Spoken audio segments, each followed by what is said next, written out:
다운스윙을 하는 게 이제 내리막길이라고 보면 우리가 내리막길에 내려가기 시작하면 바로 가속이 붙는 게 아니라 내려가고 좀 뛰다 보면 그때 이제 가속이 붙는 것처럼 우리가 다운스윙을 해도 다운스윙 시작과 동시에 급발진을 한다고 생각하는 것이 아니라 다운스윙이 시작되면 안녕하세요, 황일림 프로입니다. 오늘 비거리 늘리기 프로젝트 세 번째 헤드스피드 늘리기입니다. 공을 멀리 치려면 그 필요한 요소들에 대해서 먼저 알려드릴게요. 우선 첫 번째, 공이 헤드에 얼마나 가운데에 맞느냐예요. 이 스윗스팟에 공이 맞아야 헤드스피드가 빠르면 그게 이제 볼 스피드로 직접적으로 연결이 되는데, 만약에 제가 헤드스피드가 엄청 빠른데도 공이 가운데에 맞지 않으면 볼 스피드는 적게 나가거든요. 그래서 공이 얼마나 가운데 맞는지는 거리가 얼마나 멀리 가는지에 굉장히 직접적으로 큰 영향을 미쳐요. 두 번째, 스핀의 양입니다. 스핀의 양이 너무 적게 나오게 되면 런은 많지만 공의 캐리가 많이 나오지가 않아요. 반대로 스핀의 양이 너무 높으면 공이 되게 위로 많이 솟는 느낌이 있거든요. 그래서 거기에서도 손실이 생기겠죠. 또 세 번째로 공의 발사 각도입니다. 제가 만약에 이렇게 딱 공을 쳤을 때 공이 적정 탄도로 이렇게 날아가야 되는데, 만약에 너무 낮게 출발해도 또 공이 캐리가 얼마 안 나가고, 만약에 위로 계속 솟으려는 성향이 있으면 공의 힘이 계속 위쪽으로만 향하게 되면 위에서 아래로 뚝 떨어지면서 공이 멀리 가지 않겠죠. 네 번째, 헤드스피드인데요. 오늘 이 헤드스피드에 대해서 좀 얘기를 나눠볼게요. 스윙을 하실 때 전체 스윙에 이렇게 힘을 분산시키는 것이 아니라 필요한 구간에만 스피드를 이렇게 순간적으로 주면 돼요. 그래서 스윙에서 좀 강약 조절이 필요한데요. 실제로 스피드가 필요한 구간은 이 임팩트 존이에요. 공이 맞기 전 그리고 공이 맞은 후 딱 이 임팩트 구간에 어떻게 하면 힘을 효율적으로 쓸 수 있을지 우리가 좀 고민해 봐야 돼요. 일단 이 구간에서 빠른 스피드를 내려면 손목에 힘이 좀 빠져야 되는데요. 우리가 공을 멀리 친다라고 생각하면 제일 먼저 하는 게 몸에 힘이 들어가는 거잖아요. 근데 정말 딱 생각을 해도 우리가 몸에 힘이 들어가면 오히려 스피드가 떨어져요. 그러니까 공을 멀리 치는 것은 힘이 아니고 스피드입니다.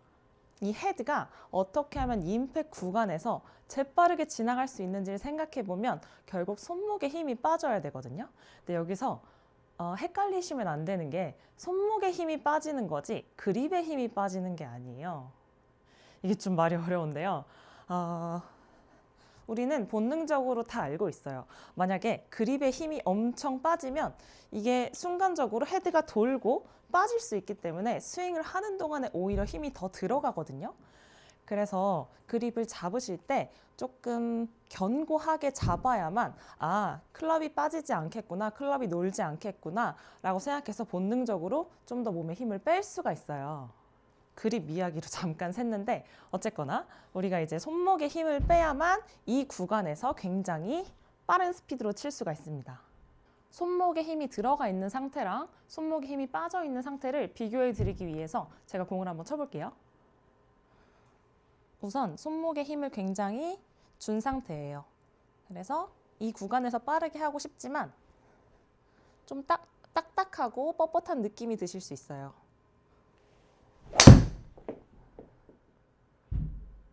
이번에는 손목에 힘을 좀 빼서 헤드가 굉장히 이 임팩트 구간에서 빠르게 지나가는 듯한 느낌을 보여드릴게요.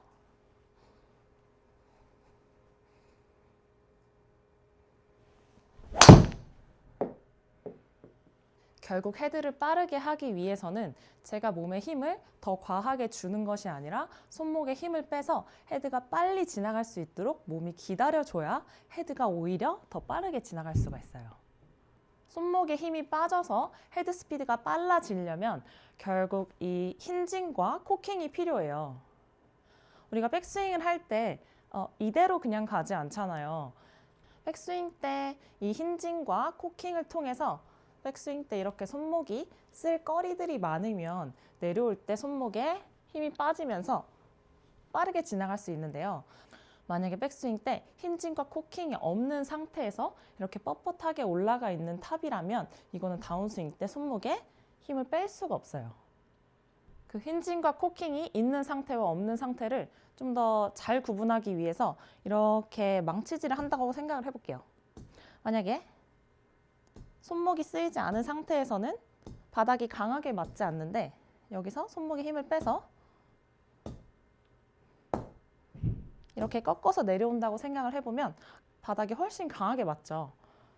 우리가 방금 망치질을 했던 것처럼 백스윙 때도 이렇게 꺾어서 손목이 빠르게 쓸 준비를 해줘야 결국 이 임팩트 존에서 가장 빨라야 할 이 구간에서 빠르게 헤드가 지나갈 수가 있어요. 그리고 또 필요한 요소가 원심력인데요. 이 원심력은 예를 들어서 제가 이렇게 세 명이 손을 잡고 있다고 가정을 해볼게요. 제가 여기서 이렇게 돌리면 두 번째 사람은 더 빨리 돌아갈 거고 세 번째 사람은 더 빨리 뛰게 되겠죠. 근데 만약에 세 번째 사람만 내가 먼저 뛸게 하고 막 뛰어간다면 그건 원심력이 아니에요. 이거를 대입해보면 백스윙 하고 내려올 때 제 몸은 첫 번째 사람이 되고요. 이제 원의 가장 먼 부분인 이 헤드는 세 번째 사람이 되는 거예요. 그래서 다운스윙을 한다고 하면 무조건 첫 번째 사람이 먼저 움직여줘야 두 번째 사람이 그 다음에 빠르게 움직여지고요. 그 다음에 이 세 번째 사람이 공짜로 빠르게 움직이게 돼요.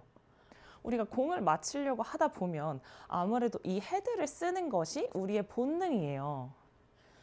근데 이 원심력을 쓰려면 세 번째 사람이 먼저 출발하지 않고 어떻게든 다운스윙 시작했을 때는 첫 번째 사람이 진짜 미미하게라도 조금이라도 움직여줘야 그래야 두 번째 사람, 그래야 세 번째 사람이 이렇게 빠르게 올 수 있어요. 이 순서를 꼭 지켜주셔야 돼요.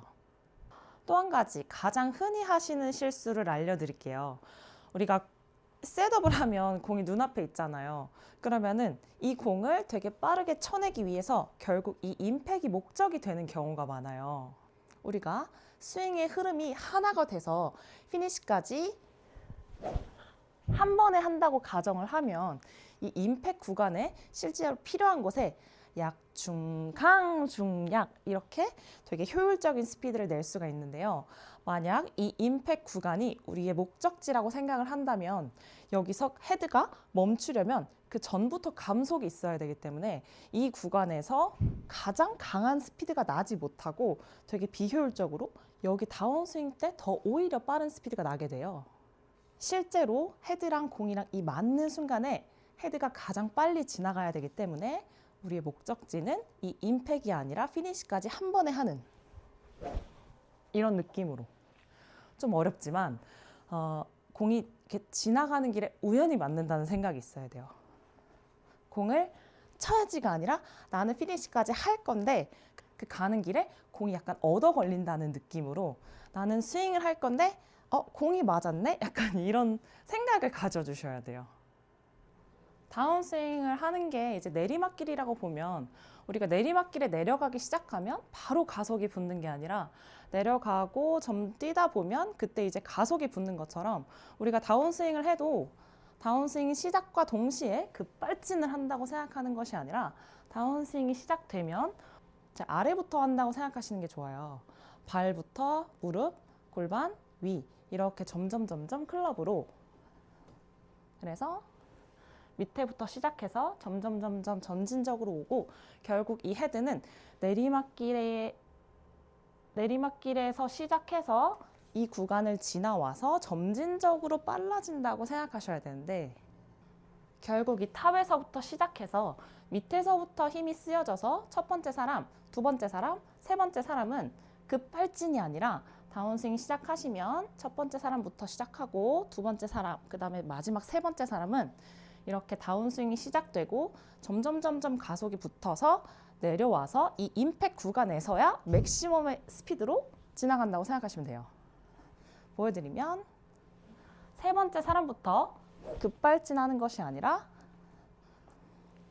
발부터 첫 번째 사람, 두 번째 사람, 마지막으로 세 번째 사람은 이 구간에 와서야 이렇게 빨라진다고 생각하시면 돼요. 그래서 정리를 해보면 우리 이 임팩트 구간에서 결국은 빨라져야 한다. 그러기 위해서는 이 임팩이 목적이 되는 것이 아니라 하나의 흐름으로 피니시까지 가는 것에 중간에 얻어 걸려서 공이 맞는다는 거. 그리고 백스윙을 했을 때 이 힌징과 코킹을 통해서 다운스윙 때 이 손목에 힘이 빠져서 쓸 거리가 미리 만들어져야 된다는 거. 이렇게 말씀을 드렸어요. 그리고 이 원심력을 통해서 세 번째 사람이 급발진하는 것이 아니라 첫 번째 사람부터 먼저 시작해서 두 번째 사람, 세 번째 사람은 이렇게 타이밍이 다운스윙 시작할 때부터 힘을 쓰는 것이 아니라 점진적으로 내려오면서 이 필요한 곳에서만 힘을 써야 된다는 거. 이렇게 오늘 3가지 알려드렸습니다. 오늘 헤드스피드에 대해서 이야기를 해봤는데요. 다음 비거리 늘리기 프로젝트 주제는 여러분들께서 평소에 궁금하셨던 부분이나 아니면 원하시는 레슨이 있다면 댓글로 알려주시면 거기에 대해서 한번 다뤄보겠습니다.